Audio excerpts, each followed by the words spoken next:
에베소서를 보시면 1장에서는 교회가 예수 그리스도의 몸이다. 그렇게 이제 말씀을 하고 계시고 2장에서는 교회가 한 거룩한 전이다. 그리고 하나님의 처소다. 이렇게 이제 말씀을 해주십니다. 3장에서는 그 교회가 참 신비다. 그래서 에베소 3장 6절에 보면 그 신비는 복음으로 말미암아 이방인들이 그리스도 안에서 동료 상속자가 되고 같은 몸에 속하게 되며 그분의 약속에 참여하는 자가 된다는 것이다. 그래서 이 교회는 신비다. 이렇게 이제 말씀을 나눴습니다. 이제 3장까지가 에베소에서의 이제 교리적인 그런 부분이고 4장, 5장, 6장은 이제 우리의 실천적인 그런 면들을 지금 말씀을 해주고 있습니다. 그래서 교회가 어떠한 모습이 돼야 되는지, 어떻게 실천을 해야 되는지를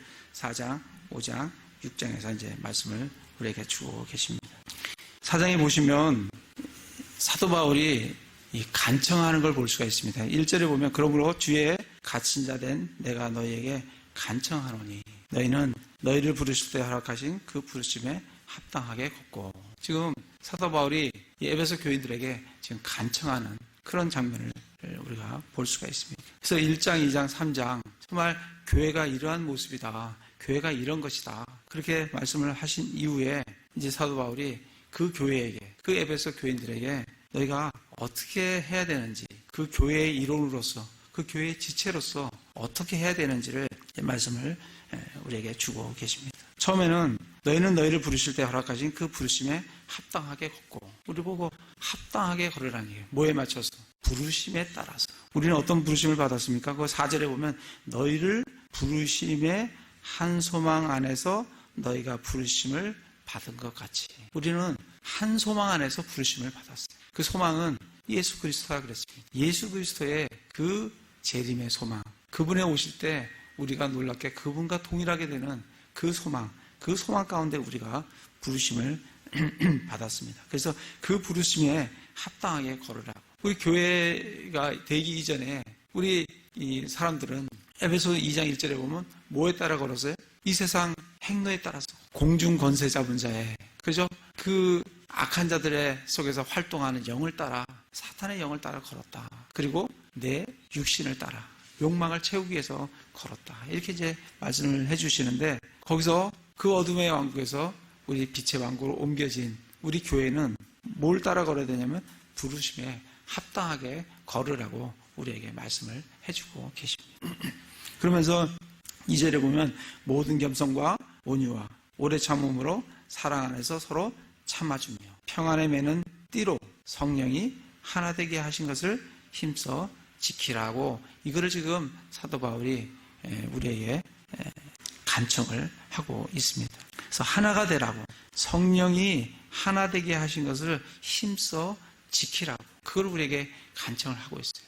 그래서 정말 우리 교회가 아주 기본적으로 제일 먼저 해야 될 건 뭐냐면 교회 지체들끼리 하나가 되는 게, 그게 예수님께서도 우리에게 말씀을 하셨고 요한복음 17장에서도 하나가 되라고 그렇게 기도를 우리에게 하신 것과 동일하게 우리에게 하나가 되어야 된다고 말씀을 해주고 계십니다. 근데 어떻게 하나가 되냐면 2절부터 보면 그 하나가 되는 되기 위해서 우리가 해야 될 것이 있는 것을 우리에게 보여주십니다. 2절에 보면 모든 겸손과 온유와 오래 참음으로 사랑 안에서 서로 참아주며 화평에 매는 띠로 성령이 하나 되게 하신 것을 힘써 지키라. 이 갈라디아서 보면 우리 성령의 열매 9가지 열매가 있는데 그 열매 중에서 온유, 오래 참음, 사랑, 화평, 이것이 교회를 하나로 만드는데, 하나가 되는데 이 중요한 성령의 열매 중에 이 4개가 중요하다는 거예요. 다른 것도 있죠. 뭐 절제라든지 믿음, 또 뭐 있나요? 부드러움, 그리고 뭐 그런 성품이, 그 성령의 열매가 있지만, 그거보다도 교회가 하나가 되게 하기 위해서, 하나가 되기 위해서 우리에게 필요한 것은 온유와 겸손과 온유와 오래 참음과 화평이라는 그러한 성령의 열매라고 우리에게 알려주고 계십니다. 이 겸손이 뭔지, 겸손을 제가 한번 사전을 찾아보니까 이게 무슨 한자인가. 이 겸자가 겸손할 겸자더라고요. 손자는 무슨 손자겠어요? 겸손할 손이더라고요. 야, 이게 뭐 겸손을 내가 좀 알아보려고 한자를 찾았더니 겸손할 겸 겸손할 손. 그래서 그건 도무지 겸손이 뭔지를 내가 잘 모르겠더라고요. 근데 이제 그 국어 사전에 보니까 자기를 낮추는 것 이렇게 돼 있어요. 겸손이. 그래서 무슨 뭐 여러 가지로 겸손을 찾아보면 책도 뭐 책 하나가 겸손에 대해서 썼는데 겸손을 우리가 정말 정의를 하면 간단히 정의하면 나를 낮추는 거다. 나를 낮추는 거. 영어로도 보면 굉장히 쉬워요. 영어로 뭐로 되냐면 lowliness예요. low 알죠? 낮아지는 거. high 그러면 높고 low 그러면 낮고. 그러니까 lowliness. 이 low를 명사화시켰고 lowliness 아주 쉽잖아요. 그거를 우리나라 말로 겸손이라고 이렇게 번역을 했습니다. 그래서 이 제일 중요한 것 중에 첫 번째가 뭐냐면 교회가 하나 되기 위해서는 제일 필요한 게 뭐냐면 겸손이다. 겸손이 뭐예요? 나를 낮추는 거예요. 나를 낮추는 게 겸손이다. 온유는 뭐겠습니까? 온유는 온자는 따뜻할 온자예요. 온수 있죠, 그죠? 온수 따뜻할 물 있잖아요. 온수 따뜻할 온 그리고 유자는 부드러울 유예요. 그러니까 따뜻하고 부드러운 그런 태도예요. 그런 마음이에요. 따뜻하고 부드러운 마음. 오래 참음, 서로 참아주며. 그리고 정말 하나가 되게 하는데 필요한 것은 우리 각자 지체들은 다 그리스도 안에서 하나입니다. 하나씩 다 지체예요. 주님 안에서 귀한 지체들이에요. 그런데 이 지체가 또 모여서 하나로 묶여서 하나로 되는 이 하나는 원이 아니고 3절에 나오는 하나는 원이 아니고 유니티예요. 유니티. 여러 개가 묶여서 하나가 되는 거예요. 근데 그 여러 개를 뭐로 묶냐면 뭐로 묶어요? 화평으로 묶는다. 화평의 띠로. 그러니까 화평이 그렇게 중요하다는 거예요. 그러니까 화평의 띠로 여러 개 있는 지체들을 하나로 유니티 되게 그렇게 묶는다는 거예요. 그래서 정말 우리 자신들을 한번 좀 생각해 볼 필요 있어요. 나는 겸손한가? 나는 다른 사람들을 대할 때 온유한가? 그렇죠? 나에게 어떤 정말 상처를 주는 어떤 그런 말을 우리가 듣고 접할 때가 있잖아요. 교회에서도 그럴 때가 있습니다. 그럴 때 그게 내게 상처가 되지 않고 온유한 사람은 그게 상처가 되지가 않아요. 그냥 푹 누가 찔르면 찔르는갑다 하고 이렇게 그것을 따뜻하게 품고 그냥 한번 휘어졌다가 다시 이렇게 제자리로 찾아오는. 근데 이 온유하지 않고 딱딱하면 어떻게 돼요? 부러집니다. 탁 하면 팍 찔르면 팍 부러져 버려요. 그게 이제 온유한 게 아닌 거죠. 그래서 우리 자신들을 한번 좀 살펴볼 필요가 있어요. 나는 얼마나 겸손한가, 얼마나 온유한가, 그리고 다른 사람에 대해서 내가 얼마나 참아주고 있는가, 내가 얼마나 이 화평을 이루려고 화평의 띠로 서로 묶이려고 내가 화평한 그런 성품을 개발하고 있는가, 그 면에서 자라가고 있는가, 그런 면을 우리가 우리 자신을 살펴볼 필요가 있습니다. 골로새서 한번 가보겠습니다. 골로새서 3장에 보시면 동일한 말을 해주세요.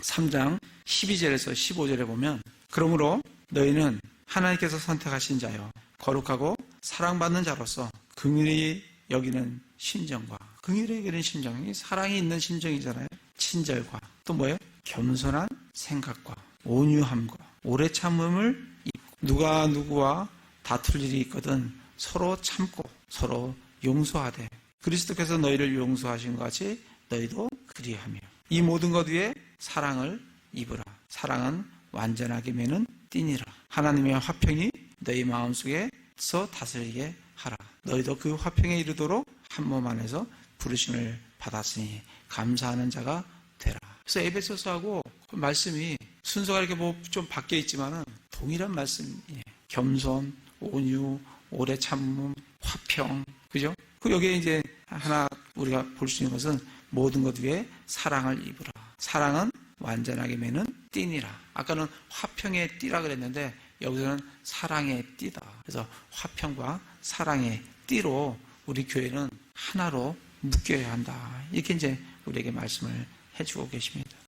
그 앞으로 가서 빌립보서 한번 가보겠습니다. 빌립보서 2장에 보시면 참 겸손이 참 너무 중요한 것 같아요. 그래서 겸손을 제일 앞에 탁 내놓으시는데 빌립보서 2장 2절 3절에 보면 너희는 같은 생각을 품고 같은 사랑을 가지며 한 마음과 한 생각이 되어 내 기쁨을 성취하라. 어떤 일도 다툼이나 헛된 영광으로 하지 말고 겸손한 생각으로 각각 자기보다 남을 더 낮게 여기며 각 사람이 자기를 돌아보지 일들만 돌아보지 말고 각 사람이 남의 일들도 돌아보라. 그래서 다툼이나 헛된 생각을 하지 말고 겸손한 생각으로 자기보다 남을 낮게 여기고, 나를 낮추면 남이 나보다 나아지는 거죠. 그래서 그러한 겸손한 그렇게 될 때 우리 교회가 하나로 참 묶여진다. 다시 에베소서 가서 우리가 왜 하나가 돼야 되느냐, 4절부터 6절까지는 왜 우리가 하나가 돼야 되느냐를 말씀을 해주고 계세요. 첫 번째는 너희가 부르심의 한 소망 안에서 너희가 부르심을 받았다는, 이 4절부터 6절까지는 계속 얘기하는 게 뭐냐면 한이에요. 한.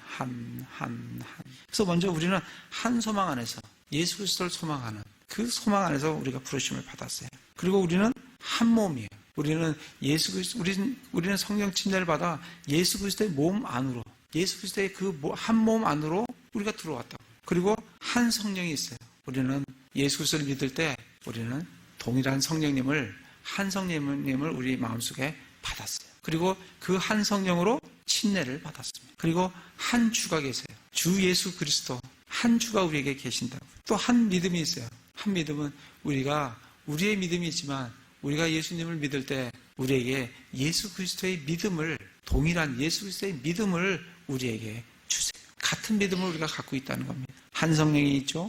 또 한 믿음이 있죠. 그 다음에 한 침례가 있어요. 그죠? 우리는 성령으로 말미암아 동일한 한 침례를 받았습니다. 그리고 한 하나님이 계세요. 여기서 보면 우리가 한 하나님과 한 주이신 우리 주 예수 그리스도와 한 성령이 계심으로 이 세 분이 또 묶여서 하나세요. 그게 삼위일체입니다. 그걸 말씀을 해주시면서 우리가 서로가 하나가 되어야 된다라고 우리에게 말씀을 해주고 계십니다. 요한복음 우리 10장에 보면 예수님께서 하나가 되라고 말씀을 해주셨습니다. 앞에 가서 갈라디아서 한번 가보겠습니다. 갈라디아서 3장 28절에 보면 거기에는 유대인이나 그리스인이 없고 내인자나 자유로운 자가 없으며 남자나 여자가 없나니 너희는 다 그리스도 예수님 안에서 하나이니라. 근데 여기서 참 중요한 게 있어요. 우리가 하나인데 어디에서 하나냐는 게 중요해요. 어디에서 하나가 돼야 돼요? 그리스도 예수 안에서, 예수님 안에서 하나가 된다는 거예요. 요즘 우리가 교회를 이렇게 살펴보면 교회에서 얼마나 많이 분리가 되는지 몰라요. 분열이 너무 많이 일어나요. 교단도 많고 교회가 수시로 나뉘어집니다. 그런데 또 교회가 아닌 것들과 이렇게 서로 또 통합해요. 하나가 돼요. 카톨릭하고 하나가 되자 하고 몰몬하고 하나가 되자 하고 그게 에큐메니컬 운동이라고 그래요. 그러니까 하나가 돼서는 안 될 것에 대해서는 하나가 되자 하고, 하나가 될 것이 돼야 될 이 교회 안에서는 자꾸 분리가 되는 거예요. 분열이 되는 거예요. 우리는 어디서 하나가 되어야 되냐면 갈라디아 3장 28절에 그 다 그리스도 예수님 안에서 하나다. 중요한 게 예수님 안에서 하나예요. 왜 우리가 에큐메니컬 운동을 왜 지지하지 않냐면 그건 예수님 안에서 하나가 아니기 때문에 그래요. 그거는 혼합이고 통합이지, 그건 예수님 안에서의 혼합과 통합은 그 아무 의미가 없어요. 그렇기 때문에 그건 우리가 지지할 수가 없는 거예요. 우리는 예수 그리스도 안에서 하나예요. 그래서 교회에서 우리가 예수 그리스도 안에 있다고 하면 우리가 조금 서로가 부족하고 서로가 좀 불편하고 어렵더라도 서로 양보하고 화평을 이루고 사랑의 띠로 또 용서와 겸손으로 온유함으로 우리 하나 되는 게 필요해요. 그 하나 되라고 우리에게 말씀을 해주고 계십니다. 특별히 우리가 이 하나 되기 위해서는 로마서 15장 한번 가보겠습니다. 우리가 하나가 되기 위해서는 15장에 보시면 15장 5절 6절에 보시면 이제 인내와 안위의 하나님께서 너희에게 그리스도 예수님을 따라 서로를 향해 같은 마음을 갖게 하사 너희가 한 마음과 한 입으로 하나님 곧 우리 주 예수 그리스도의 아버지께 영광을 돌리게 하시기를 원하노라. 그래서 우리가 한 마음이 되는 게 필요해요. 이 하나 되려고 하면 아까 그 성령의 열매, 그 열매들도 필요하고 그걸 통해서 우리가 마음이 두 마음이 아니라 교회 내에서 한 마음, 같은 마음. 그래서 어떻게 해요? 한 마음과 한 입으로 두 마음이 아니라 교회 내에서 한 마음으로 예수 그리스도를 머리로 그분과 동일한 마음을 우리가 품는 그런 교회가 될 때 주님 안에서 견고한 우리가 하나의 그런 유기체를 이루어갈 수 있다라고 말씀을 해주고 계십니다. 다시 에베소서 와서 우리가 하나 되어야 될 이유는 그래요. 주님께서 계속 하나 되라고 그렇게 우리에게 말씀을 해주시기 때문에 그렇습니다. 7절에 보시면 그러나 주께서 우리 각 사람에게 그리스도의 선물의 분량대로 은혜를 주셨나니 이 하나 되기 위해서 주님께서 우리에게 각 사람에게 은혜의 선물을 그리스도의 선물의 분량대로 은혜를 주셨어요. 이 선물이 이제 은혜의 선물이 이게 줄이면 뭐가 되냐면 은사가 되는 거예요. 은사가 은혜의 선물이라는 의미예요. 은혜의 선물이 은사입니다. 그래서 이 그리스도의 선물의 분량대로 우리에게 은혜를 주셨어요. 우리에게 은사를 주셨어요. 은혜의 선물을 주셨는데 누구에게 주셨냐면 우리 각 사람에게 주셨다는 거예요. 이 각 사람이라는 것은 뭐냐면 everyone이에요. everyone. 그러니까 모든 사람에게. 우리 예수 그리스도를 믿는 모든 사람들은 주님으로부터 선물을 받지 않은 사람이 없어요. 하나님께서 다 우리에게 은사를, 선물을 다 주셨다고. 그러니까 좀 틀려서 그렇지 다 받으셨다고. 안 받으신 분이 없어요. 다 받았어요. 이 8절에 보면 그러므로 그분께서 이르시기를 그분께서 높은 곳으로 올라가실 때 포로로 잡힌 자들을 포로로 이끄시고 사람들에게 선물들을 주셨도다 하시느니 그분은 예수님이에요. 예수님께서 높은 곳으로 올라가셨어요. 높은 곳 어디예요? 하늘의 처소에 거기로 올라가셨다고 우리 에베소서 1장에 보셨죠?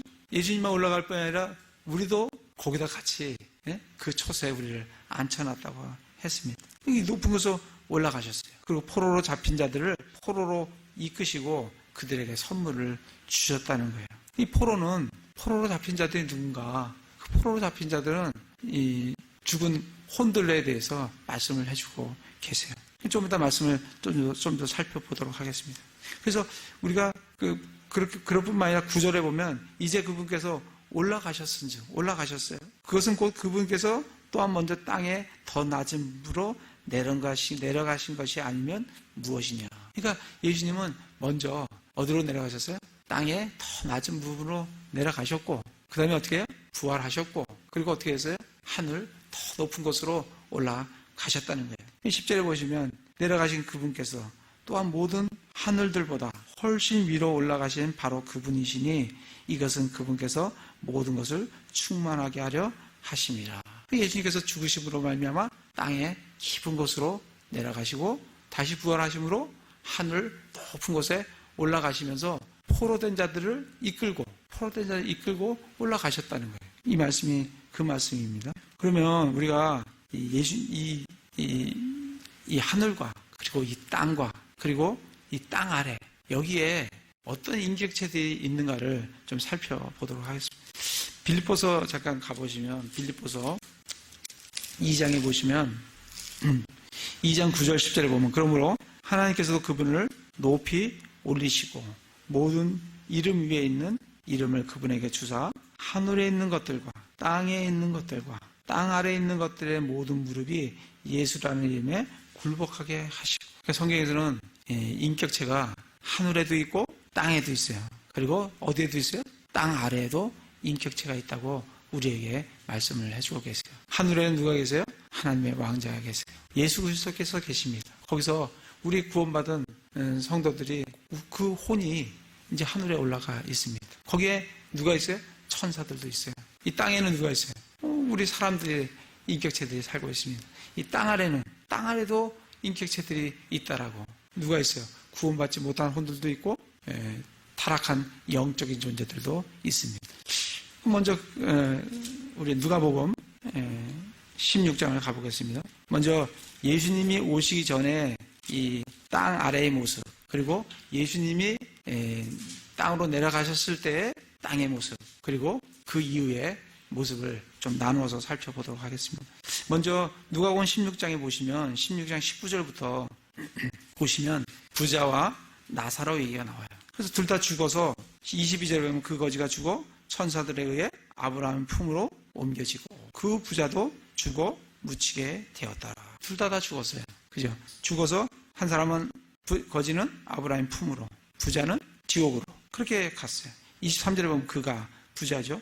지옥에서 고통 중에 눈을 들어 멀리 아브라함과 그의 품속에 있는 나사로를 보고, 이거 지금 예수님 오시기 전에 땅 아래의 모습이에요. 땅 아래의 모습에 누구와 누가 볼 수가 있어요? 나사로와 부자가 서로 볼 수가 있어요. 서로 대화가 가능해요. 그래서 한 사람은 구원받은 나사로는 아브라함의 품으로 갔고 구원받지 못한 부자는 지옥으로 갔다라고 표현을 해주고 있어요. 그래서 24절부터 보면 소리를 지르면서 아버지 아브라함이여 긍휼을 베푸사 나사로를 보내서 손끝에 물을 찍어서 내 혀를 서늘하게 해주십시오. 그렇게 얘기를 합니다. 26절에 보면 이 모든 것 외에도 우리와 너희 사이에는 큰 구렁텅이가 놓여 있어요. 그러니까 아브라함의 품인, 소위 말하는 이 구원받은 성도들이 가는 그 혼이 가는 그 지역과 그게 아브라함의 품이에요. 거기와 구원받지 못한 혼이 가는 지옥이 어떻게 돼 있어요? 서로 볼 수 있고 대화를 나눌 수 있고, 그리고 그 가운데는 뭐가 있다고요? 큰 구렁텅이가 놓여 있어서 왔다 갔다 할 수는 없어요. 그렇게 돼 있죠. 너희가 건너가려 하는 자들이 갈 수도 없고 거기서 오려는 자들도 건너올 수도 없어요. 이게 예수님 오기 전에 땅 아래의 모습이에요. 예수님이 뭐라고 하셨냐면 마태복음 12장에 보면 예수님이 내가 땅의 심장부로 내려갈 것이다 라고 말씀을 해주셨어요. 예수님은 십자가에 죽으시고 땅의 심장부로, 땅 아래로 깊숙한 곳으로 지옥으로 내려가셨어요. 지옥으로 가셨다고요. 그래서 예수님이 지옥으로 가셨을 때 땅 아래의 모습을 우리가 좀 살펴보도록 하겠습니다. 베드로전서를 좀 보겠습니다. 베드로전서에 보시면 베드로전서 3장에 보시면 18절에 보면 그리스도께서도 죄들로 인하여 한번 고난을 받으사 의로운 자로서 불의한 자를 대신하셨으니 이것은 그분께서 육체 안에서 죽임을 당하시되 성령으로 말미암아 살아나셔서 우리를 하나님께 데려가려 하심이라. 19절에 보면 그분께서 또한 성령으로 말미암아 감옥에 있는 영들에게 가서 선포하셨는데, 이 감옥에 있는 영들, 이 감옥이 어디냐면 그 지옥이에요. 지옥에 있는 영들에게 뭘 하셨다고? 선포하셨다. 복음 선포한 거 아닙니다. 여기다 복음자 집어넣으면 안 돼요. 성경은 이제 아무런 이게 내가 추정해갖고 거기다 말하는 말에 집어넣고 읽으시면 안 돼요. 뭘 선포했다고? 말씀을 선포했어요. 무슨 말씀을 선포했을 것 같아요? 심판을 선포하시는 거예요. 예수님의 승리를 선포하시는 거예요. 누구에게? 영에게. 영은 누구냐면 우리 사람은 영이에요? 아니에요. 사람은 혼입니다. 우리는 혼이에요. 근데 누구에게 가서 선포했냐면 영들에게 선포했어요. 영은 천사들이에요. 이 천사들의 대표적인 것은 영이에요. 우리의 대표성은 혼입니다. 그래서 그 밑에 보시면 20절에 보면 방주 안에서 물로 말미암아 구원받은 자가 몇 안 되니 곧 8 혼이라 그랬잖아요. 혼하고 영하고는 틀린 거예요. 혼은 사람을 대표하는 거고 영은 천사들을 대표합니다. 하나님은 어떠세요? 하나님은 영이시니 하나님은 영이세요. 하나님의 대표성도 영이에요. 천사의 대표성은 뭐라고요? 불의는 영이라고 했잖아요. 영이라고. 그러니까 이 19절에 얘기하는 영들에 가서 선포했다는 얘기는 타락한 영들, 감옥에 있는, 지옥에 있는 영들에 가서 선포를 하셨어요. 그리고 8혼은, 그러면서 그 영에 대해서 설명을 해주죠. 20절에 보면 이 영들은 노아의 날들에 방주를 예비하는 동안 하나님께서 한번 오래 참고 기다리실 때 불순종했던 자기의 처소를 떠나서 이 땅에 내려와서 사람의 딸들과 결혼을 해서 거인들을 낳는 그 악한 영들, 천사들을 얘기해 주는 걸 볼 수가 있습니다. 그들이 가서 선포하셨어요. 심판을. 그리고 22절에 보면 그분께서는 하늘로 들어가서, 그리고 올려가시면서 하늘로 들어가서 하나님의 오른편에 계시며 천사들과 권위들과 권능들이 그분께 복종하시느니라. 그래서 예수님은 내려가셨다가 그리고 다시 부활하셔서 올라오시면서 아까 에베소서에 뭐라 했어요? 누굴 데리고 올라와요? 포로로 잡힌 자들을 함께 데리고 올라오셨다는 거예요. 그 말씀이 이 말씀하고 연결이 되어지는 말씀입니다. 그래서 다시 에베소서로 가서 그러면 이제 이 말씀을 좀 우리가 이해할 수 있을 것 같아요. 8절에 보면 그러므로 그분께서 이르시기를 그분께서 높은 곳으로 올라가실 때 포로로 잡힌 자들을 포로로 이끄시고 사람들에게 선물들을 주셨도다. 그래서 포로로 잡힌 자들을 데리고 올라가셨어요. 그래서 이제 예수님 오신 이후에 아까 그 베드로 전서에 본 거는 예수님이 내려갔을 때의 모습이고 땅의 아래의 모습이고, 그 다음에 이제 예수님이 부활하신 이후에 모습을 좀 보시면은 고린도 후서를 좀 보도록 하겠습니다. 고린도 후서 12장 1절부터 보면 자랑하는 것이 물론 내게 유익하지 아니하나 내가 주의 환상들과 계실로 나아가리라. 내가 그리스도 안에 있는 한 사람을 알았는데, 이게 누구예요? 사도 바울 자기 자신이에요. 알았는데 그 사람은 14년 전에 셋째 하늘로 채워 올라갔느니라. 몸 안에 있었는지 내가 말할 수 없으며 몸 밖에 있었는지 내가 말할 수 없으나 하나님은 아시느니라. 내가 이런 사람을 알았노니 몸 안에 있었는지 몸 밖에 있었는지 내가 말할 수 없으나 하나님은 아시느니라. 그가 낙원으로 채워 올라가서 말할 수 없는 말을 들었는데 사람이 그것들을 말하는 것은 법에 어긋나느니라. 사도 바울이 지금 어디로 올라가요? 낙원으로 가는데 아브라함의 품으로 가는 게 아니라 어디로 올라가요? 셋째 하늘로 지금 올라가는 걸 볼 수가 있어요. 그래서 예수님 오기 전에 구원받은 성도들의 가는 곳은 아브라함의 품이에요. 그것은 땅 아래 같이 지옥과 함께 서로 나갔다 들어갔다 할 수 없는 그곳에 있었어요. 그런데 에베소서에서 아까 예수님께서 올라가실 때 포로들을 함께 데리고 올라가셨다고 하셨어요. 올라가시고 이제는 사도 바울이 낙원으로 갔을 때는 낙원이 어디에 있냐면 저 하늘 위에 있어요. 셋째 하늘로 지금 사도 바울은 낙원으로 가 있는 것을 보게 됩니다. 그래서 다시 에베소서 가서 이 말씀을 그렇게 이해할 수가 있습니다. 그래서 올라가셨다는 거예요. 그래서 그들에게 선물을 주셨다. 그러시면서 11절에 그분께서 더러는 사도로, 더러는 대언자로, 더러는 복음 전도자로, 더러는 목사 겸 교사로 주셨으니. 그래서 예수님 올라가시면서 이 땅 어디? 교회에 선물을 주셨어요. 선물이 뭐냐면 사도와 대언자와 복음 전도자와 목사 겸 교사를 주셨습니다. 이게 교회에 주신 선물이에요. 그럼 뭐라고 주셨냐면, 이 선물을 왜 주셨냐면 12절에 보면 그 선물을 주신 이 목적이 있어요. 이것은 성도들을 완전하게 하고 섬기는 일을 하게 하며 그리스도의 몸을 세우게 하려 하심이라. 이 세 가지를 하기 위해서 이 대언자와 사도와 복음 전도자와 목사 겸 교사를 주셨어요. 사도와 대언자는 우리 지난번에 2장 할 때죠. 2장 할 때 사도와 대언자들이 뭐라 그랬어요? 다시 한번 가서 볼까요? 2장에 보시면 2장 20절에 또 사도들과 대언자들의 기초 위에 세워진 자들이라.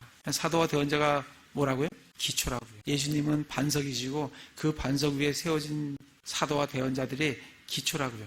그 기초 위에 우리가 세워져 있습니다. 그래서 초기에는 사도도 주셨고 대언자도 주셨어요. 이들은 기초예요. 그리고 지금은 더 이상 사도나 대언자가 필요하지 않습니다. 하나님께서 그때 기초로 주셨고 지금은 누가 필요하냐면 복음 전도자와 목사와 목사 겸 교사가 필요한 거예요. 복음 전도자는 어떤 사람이냐면 그런 이런 한 곳에서 딱 정착을 해서 목회 사역을 하는 사람들이 아니라 그들은 떠돌아다니는 거예요. 어느 한 지역에 가서 거기에 믿지 않는 사람들이 많으면 복음을 전하는 거예요. 그래서 많은 사람들을 믿게 하고 거기서 목사들이 세워지고 교사들이 세워지면 복음 전도자는 또 떠나갑니다. 다른 지역으로 떠나가요. 그게 복음 전도자들의 사역이에요.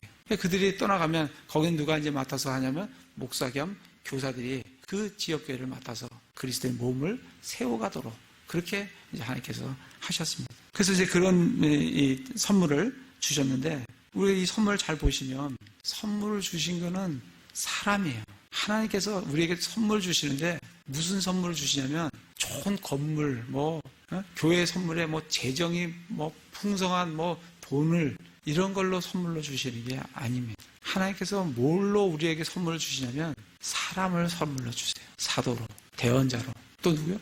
복음 전도자로, 목사 겸 교사로. 사람이 선물이에요. 교회 건물이 선물이 아니라 교회는 허름해도 됩니다. 교회 건물은 작아도 돼요. 우리가 이렇게 앉아 있을 수 있고 서로 교제 나눌 수 있는 장소만 되면 교회로서 건물로서는 충분한. 하나님께서 우리에게 주시는 선물은 그런 부동산이 아니라 사람이라는. 그래서 우리는 사람을 선물로 받고 또 이 교회에서 사람을 키워야 돼요. 왜냐하면 그 사람이 하나님께 주시는 선물이기 때문에 우리는 사람을 키워야 돼요. 교회에 건물을 키우는 것이 아니라 사람을 키워야 된다.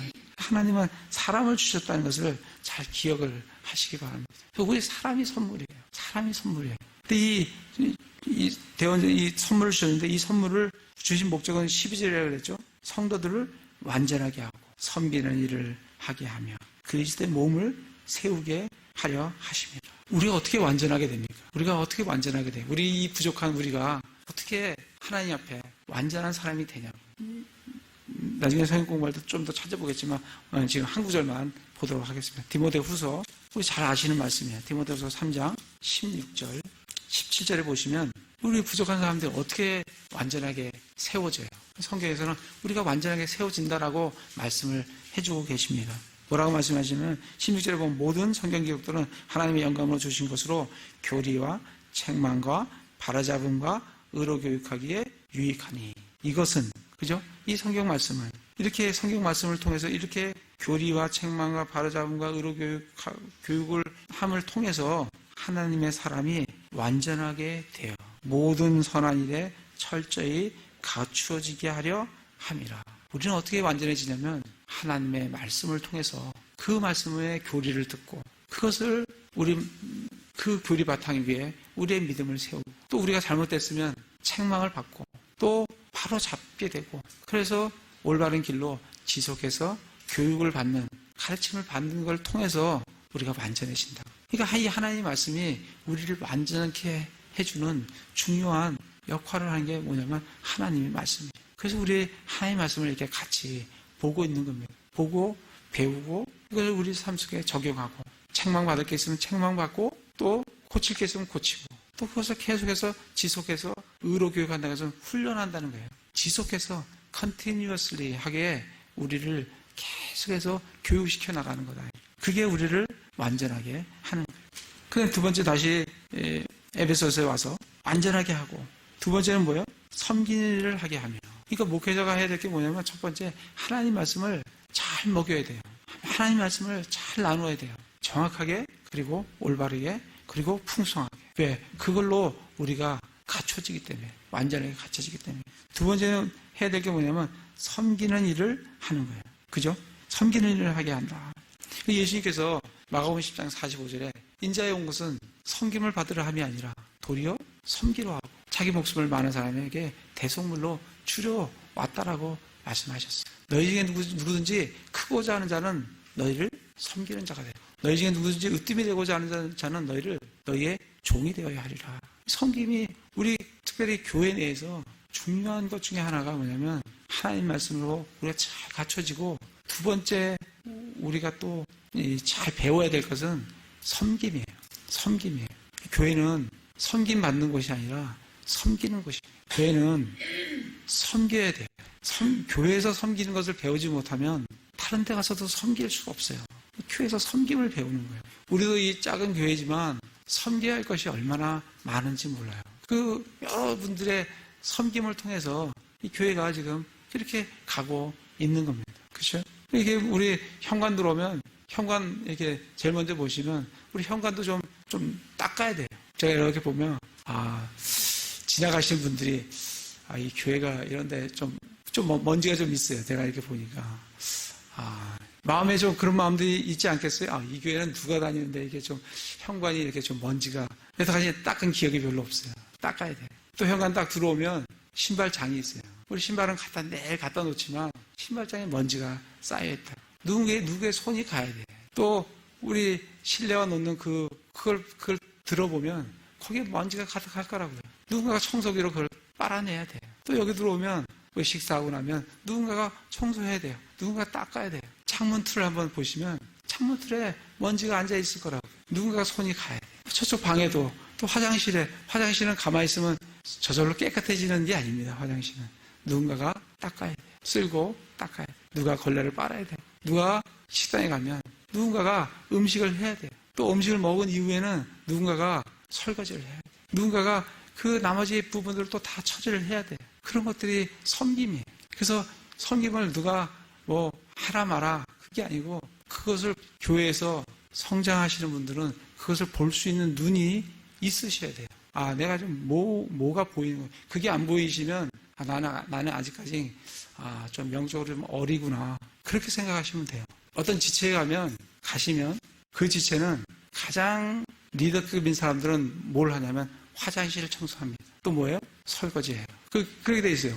초신자들은 처음에 들어오신 분들은 아무것도 안 하고 쉬게 해요. 즐기게 해요. 놀게 해요. 그리고 오래될수록 그리고 주님 안에서 성장할수록 섬길 수 있는 그런 것들을 맡기게 됩니다. 우리 교회도 마찬가지예요.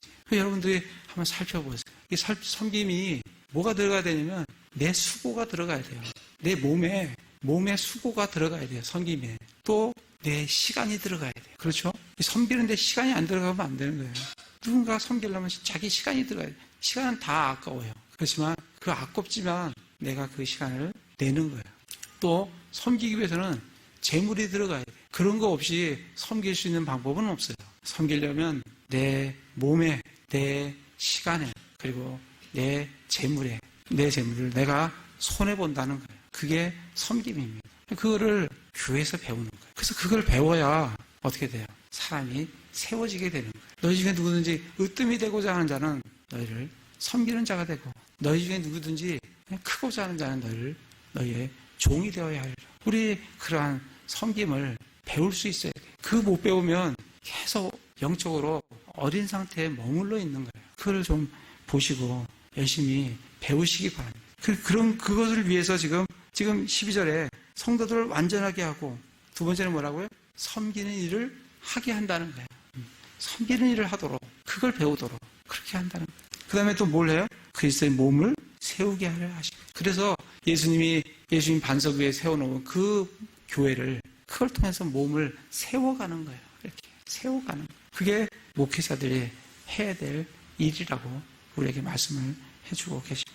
근데 우리가 우리가 이 13절 우리가 어디까지 자라가야 되는지, 13절은 우리의 자라가는 거에 목표를 얘기를 해주고 계세요. 마침내 우리가 다 믿음과 하나님의 아들을 아는 것에 하나가 되어 완전한 사람에 이르고 그리스도의 충만하심에 장성한 분량에까지 이르리니. 우리가 어디까지 자라가야 되냐면 믿음과 하나님의 아들을 아는 것에 하나가 되어 완전한 사람에 이르고 그리스도의 충만하심에 장성한 분량에까지 이릅니다. 거기까지 우리가 자라가야 되는 거예요. 그래서 11절은 교회를 위해서 무슨 선물을 주셨는가, 12절은 그 선물을 왜 주셨는가, 그리고 13절은 우리가 어디까지 자라가야 되는가, 이걸 지금 얘기를 해줘요. 근데 우리가 어디까지 자라가야 되는데 왜 우리가 자라가야 되냐면 14절 말씀이에요. 이 자라지 않으면, 성장하지 않으면 어떻게 된다고요? 속임수와 몰래 숨어서 속이려는 자들이 사용하는 간교한 술수로 말미암아 교리의 모든 바람에 이리저리 밀려다닌다는 거예요. 그러니까 성장하셔야 돼요. 하나님의 말씀을 올바로 분별할 수 있도록, 다른 사람들이 얘기하는 저 말씀이 저게 하나님의 말씀인지 아닌지 분별할 수 있을 정도로 성장하셔야 돼요. 이 사람이 얘기하면 이 말이 맞는 것 같고, 저 사람이 얘기하면 저 말이 맞는 것 같고, 그래가지고는 밀려다닐 수밖에 없어요. 정말 요즘같이 이 교리가 혼탁한 시대에 우리가 살고 있어요. 그럴 때일수록 하나님의 말씀을 올바로 정말 잘 분별할 수 있도록 성장을 하셔야 됩니다. 그래야 밀려다니지 않아요. 아이들은 밀려다니죠. 밀려다니지 않아요. 또 15절을 보시면 오직 사랑 안에서 진리를 말하며 모든 일에서 그분 안에서 이르도록 성장하게 하라 합니다. 그분은 머리시니 곧 그리스도시니라. 그분 안에서 성장하기 위해서, 우리가 왜 성장해야 되냐면 그분 안에서 성장하려고. 그리고 16절에서는 우리가 성장을 해야 그분으로부터, 16절에 보면 그분으로부터 모든 마디를 통해서 영양들이 공급이 돼요. 그러니까 우리가 그래갖고 스스로 사랑 안에서 스스로 우리가 세워진다고. 여러분, 저기 옛날에 중국 영화 같은 데 보면 이 물통이 있어요. 나무로 만든 물통이 있어요. 근데 나무 조각이 이렇게 하나씩 이렇게 묶어서 물통을 만든, 그런 물통 보셨죠? 그 물통을 보면 그 물통이 묶여서 하나를 이루어요. 하나를 이루는데 그 물통이 거기다 물을 담는데 그 물이 어디까지 담기냐면 이 조각이 이렇게 높낮이가 다 틀려요. 근데 그 조각이 제일 낮은 그 조각까지만 물을 담을 수가 있어요. 우리도 마찬가지예요. 우리 지체, 우리가 지금 우리 포항은혜 침례교회를 하고 있습니다. 우리 지체가 다 한 그 물통의 조각들이에요. 우리가 이 은혜 침례교회에서 우리가 물을 어디까지 담을 수 있냐면 각 사람이 성장했는데 가장 낮게 성장하신 그분까지만 우리가 물을 담을 수가 있어요. 이해되십니까?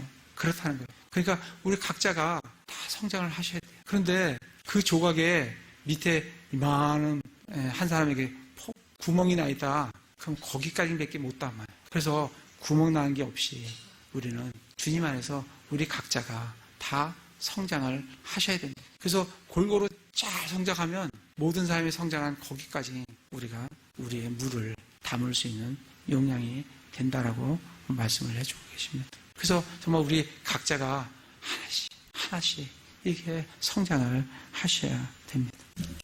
그래서 어디까지 성장해야 되냐면 그리스도의 충만하심에 장성한 분량까지 성장을 해야 된다. 그러면서 이제 17절부터 32절까지는 그 성장한 사람의 특징에 대해서 얘기를 해주고 있어요. 그 성장한 사람의 특징을 간단히 요약하면 두 말씀으로 요약할 수가 있어요. 첫 번째 말씀은 뭐냐면 22절에 보면 이전 행실에 관하여는 너희가 속이는 것으로 가득 찬 욕심의 들에 따라 부패한 옛사람을 벗어버릴 것을 가르침을 받았으니, 첫 번째는 뭐예요? 옛사람을 벗어버리는 거예요. 두 번째는 24절에 또 너희가 하나님을 따라 의와 참된 거룩함으로 창조된 새 사람을 입을 것을 가르침을 받았으니, 하나는 옛사람을 벗어버리는 거예요. 그리고 또 하나는 뭐예요? 창조된 새 사람을 입는 거예요. 이게 이 장성한 분량까지 성장한 사람의 특징이라고 우리에게 말씀을 해주고 계십니다. 그래서 우리는 사실 벗어버렸죠. 우리 많이 했습니다. 골로새서 2장 11절에 뭘 벗어버렸어요? 육신에 속한, 죄들에 속한 육신의 몸을 벗어버렸어요. 벗어버렸죠? 벗어버렸다고, 내가 그리스도와 함께 십자가에 못 박혀 죽었다고, 내가 벗어버렸다고 얘기를 하고 있어요. 벗어버렸어요. 그리고 우리는 침례를 통해서, 예수 그리스도 통해서 우리는 예수 그리스도 옷을 입었어요. 갈라디아서 한번 가보겠습니다. 골로새서는 말씀 우리가 많이 찾아봤으니까 스스로 보시면 아실 것 같고, 갈라디아서 3장에 보시면 27절에 보면 너희 중에서 그리스도 안으로 침례를 받은 자는 다 그리스도로 옷 입었느니라. 우리 예수 그리스도 안으로 침례를 받았잖아요. 우리 성령 침례 받으면 어디로 들어가요? 예수 그리스도의 몸 안으로 들어간다 했어요. 그분의 죽음 안으로 들어간다 그랬어요. 예수 그리스도 몸 안으로 들어가고 죽음 안으로 들어가면 우리가 무슨 옷을 입어요?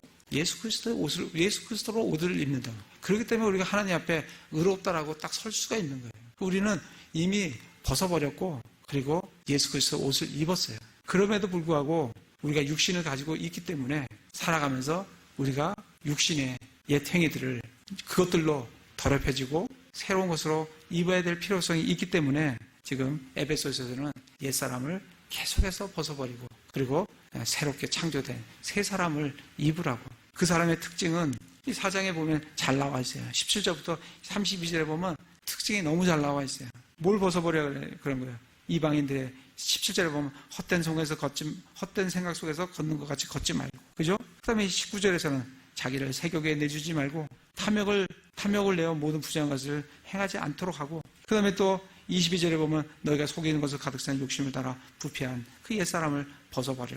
그리고 새 사람을 입는다는 건 어떻게 돼요? 25절에 보면 거짓말을 하지 말고 버리고, 사람 이웃들과 더불어 진리를 말하고, 화를 내도 죄를 짓지 말고, 해가 지도록 진노하지 말고, 마귀에게 틈을 주지 말고, 도둑질하지 말며 자기가 일을 해서 궁핍한 자에게 나눠줄 수 있도록 하고, 부패한 대화는 결코 입 밖에 내지 말고, 세워주는 말, 좋은 말로 은혜 끼치게 하도록 해라. 30절에 너희는 모든 쓴 것과 진노와 분노와 소리 지르는 것과 비방하는 것을 모든 악의와 함께 버리라고. 서로 친절히 대하며 상냥한 마음을 품고 서로 용서하기를 하나님께서 그리스도 안에서 그리스도 인하여 너희를 용서하신 것 같이 그렇게 하라고. 이게 옛사람을 벗어버리고 새롭게 창조된 새 사람을 입는 사람의 특징을 우리에게 설명을 해주고 있습니다. 그래서 4장 전체는 우리가 하나가 되어야 된다는, 이제 세워주신 그 교회가 하나가 되어야 된다는, 그리고 어떻게 된다고요? 그리고 완전하게 되어야 된다. 그리고 그리스도의 장성한 분량까지 성장하는 그러한 옛사람을 벗어버리고 새로운 사람이 된, 그것이 교회가 나가야 될 교회의 모습이라고 우리에게 말씀을 해주고 계십니다. 그래서 정말 이 말씀을 통해서 우리 자신들을 좀 살펴보시기 바랍니다. 나는 정말 하나가 되려고 하는가? 나는 한 마음을 품고 있는가? 지체되고 한 마음 품고 있는가? 나는 열심으로 주님 안에서 성장하고 있는가? 그리고 정말 그 그리스도의 장성한 분량까지 성장한 삶의 특징인 옛사람을 내가 벗어버리고 날마다 새로운 사람을 내 삶 속에서 입고 있는가, 그런 자신의 모습을 좀 살펴보시기 바랍니다. 그래서 그러한 정말 아름다운 그런 교회와 그런 모습으로 우리가 자라갔으면 좋겠습니다.